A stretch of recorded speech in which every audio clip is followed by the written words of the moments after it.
Chapter 8. Nervous wrecks, scrambling about, hands in pockets, looking down at the ground. No enthusiasm for anything. Hopeless people, ignoring the world. Sometimes it felt like they were everywhere. Maybe they were. It certainly wouldn't have been surprising. They thrived on the sidewalks, all marching forward at the same lifeless pace, spreading the gloom for all to enjoy. It was like the world, as well as everything else, had given up on this town, and I, with my trusty taper, had the pleasure of filming all of them. They weren't happy about it, but then again, they weren't anything. I must admit, when given this task, my first thought was not a positive one.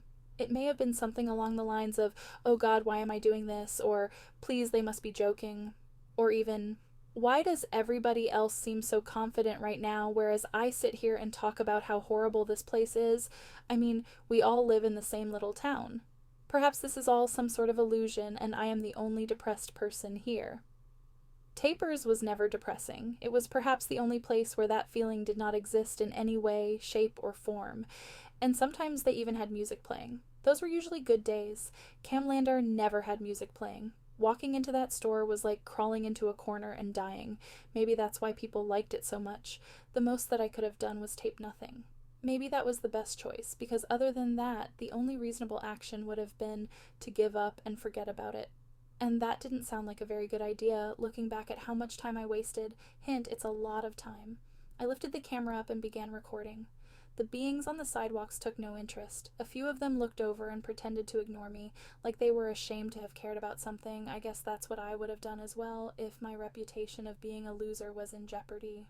That wouldn't have happened to me, though. I don't lose reputations. Still taping nothing, I decided to walk forward, with no real destination in mind. More people began to take notice of me and my taper. When that happened, I made sure to zoom in on them and wave. Naturally, they did not bother to wave back, and I returned to my business of doing nothing. It continued to bother me, though.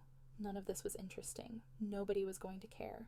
As that last word bounced around my head, I was reminded of my daughter, and all of my other concerns were temporarily destroyed. I hadn't seen her in the last couple of days. I even waited for a solid 20 minutes, and admittedly I brought the camera every time. It was really beginning to worry me at this point, much more than anything else had recently. She clearly was not going to school, but why was this? Why was she not leaving her home? This was not an entirely selfish thing. While she would have been very useful and satisfied my own desires, I truly did worry about what could have happened. It felt like I was losing something that I never had. It also kind of felt like a combination of loss and guilt, and it never ceased to drive me insane every minute of the day. I tried shaking the feeling off. It wouldn't go away easily. Everyone began to look at me funny, as the number of people I bumped into every second increased at a very uncomfortably fast rate. I wasn't expecting one of those people to be my worst enemy. Really, I wasn't.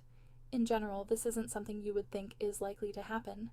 And at the time, I didn't even know this man. I hadn't seen him once before, or seen anybody like him, but it felt like his life's mission was to be unlike other people. And for this reason, it shocked me that I had never seen him before, like I'd been missing something for my entire life. I will call this man Hill. His clothes were made of metal, and his tie was made of rock. His face was larger than his head, and his eyes were larger than his eyelids could cover. Nobody saw him. Nobody talked to him. Hill didn't like people very much. It was his assumption that, if he could be seen, people would not like him so much either. He lived his entire life under this assumption. Unaware of this man and his presence in front of me, I continued forward with a distracted look on my face, searching for the answer to my problems. Thinking of Care, the pure innocence, the opportunities, was taking over my mind, and the thought that she was gone had taken it over as well and crushed every one of my hopes. He appeared in a flash, staring directly at my face, his eyes almost coming out of his head. I bumped into that face. Needless to say, he was angered, and I was shocked beyond belief. The pure awe of the situation sent me down to the ground, as did his powerful stare. My taper rested in his hands. Getting up was impossible. I was stuck to the sidewalk, and nobody else seemed to notice. They simply passed by, like absolutely nothing was happening, and life was still just as boring and hopeless as usual. I felt like pretending that same thing, but it wouldn't have worked out on my end, with a large man forcing me to the ground. You, said Hill, holding my taper tight like he was intending to cause damage. It worried me that he would have really done that on purpose. I didn't want to respond to him. Every part of me wanted out of this situation. He continued, Is there something wrong with you? Get up off of the ground. My ability to move suddenly came back. I stood up and looked at him, feeling like a complete fool and ready to leave. Oh, I'm sorry, I said, trying to ignore the impossibility of what was happening. I'll be more careful next time. No, you will not, Hill said in response. I waited for his next action. Surely there was a purpose of what he was doing, I thought to myself. But nothing happened, and I needed to speak up. Could you give me my taper back? Taper? He asked. He looked around, then at his hands. Oh, he continued, holding up my camera.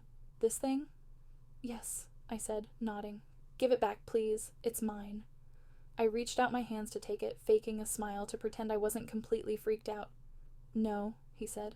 He pulled it back, and a smirk showed up on his unbearably ugly face. At the same time, my smile began to disappear. No? I said, attempting to grab for it anyway. That can't be right. You're going to deny me my own camera, my pride and joy. Hill didn't look happy about my response. Pathetic. You don't deserve it. He proceeded to throw the taper to the ground, breaking it into possibly hundreds of pieces and making a loud sound that naturally nobody noticed. I looked back and forth between Hill and the camera, trying my best not to go mad and attack him. Yes, okay, I said, kneeling down to pick up the pieces. If that's how it is. As I moved my head downwards, he took advantage of my current position and stepped on my head, laughing. I struggled to get free, but he only continued to laugh. You're a fool. Hopeless. Useless, he said, still very amused. I continued to struggle, and that made him laugh even harder. Not a single person was aware. Or maybe all of them were aware. Maybe they were all on his side. It seemed like a good guess at the time. Yes, that's right, he said, his voice fading away. This is where you belong, trust me, and mark my words, you will never get up again. Nothing seemed to happen after that.